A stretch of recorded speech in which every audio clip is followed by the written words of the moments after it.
Друзья, всем привет! Вы на канале Вятский, и сегодня поговорим про стук рулевой рейки на Cherry Tiggo. С чем это связано и как с этим бороться. Все конкретненько разберем, покажу, что как делается, и я думаю, ни у кого не останется вопросов после просмотра данного видео. Так вот, начнем. Появился у меня стук рулевой рейки, но начну я с предыстории. Изначально у меня что-то звучало в левом переднем колесе. Заехала на эстакаду, подергал колесо, оказалось, у меня неисправен ступичный подшипник. Окей, поменял ступичный подшипник, стук немного, но пропал. Далее я обнаружил, что у меня еще неисправен рулевой наконечник, тоже с левой стороны. Я его благополучно поменял, и стук практически пропал. Остался совсем такой небольшой стук. Я не знаю, сейчас вы не услышите. Не, отсюда его совсем не слышно. Ну там еще небольшой стук рулевой рейки. Так вот, сейчас переместимся под машину и покажу вам, как бороться со стуком рулевой рейки. Итак, переместились под машину. И, собственно, вот это вот место, вот эта вот гайка, это именно то место, где мы подтягиваем нашу ось рулевой рейки. И то есть нам необходимо для начала вот эту вот контрагайку, вот эту вот наружную, она под ключ на 38. Ее мы, собственно, ослабляем против часовой стрелки. Так, одеваем и ослабляем.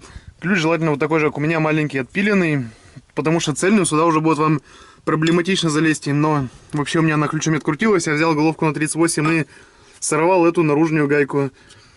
То есть дальше что мы делаем? Нам необходимо внутреннюю вот эту гайку, так скажем, называемую, подтянуть. Я взял такой вот болт, у него шляпка на 17, она сюда идеально подходит. А с другой стороны я закрутил гайку и вот так вот ее здесь закернил, чтобы она не расслаблялась. И вот так, то есть мы берем и по часовой стрелке подтягиваем. Но я уже все отрегулировал, я вам сейчас сразу все объясню ситуацию. Затягивайте по четверти оборота. Я сразу наоборот затянул, стук у меня пропал, да. Но потом я запустил двигатель и решил прокатиться, посмотреть, как это будет все в движении работать. И руль оказался туговат.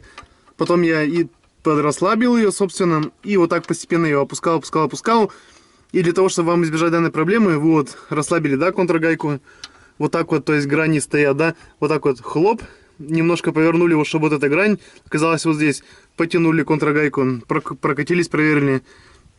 Если еще слабовато, еще также вот берем, еще так хлоп, еще на одну грань провернули, чтобы вот также, еще раз объясню, вот эта грань вот здесь стала.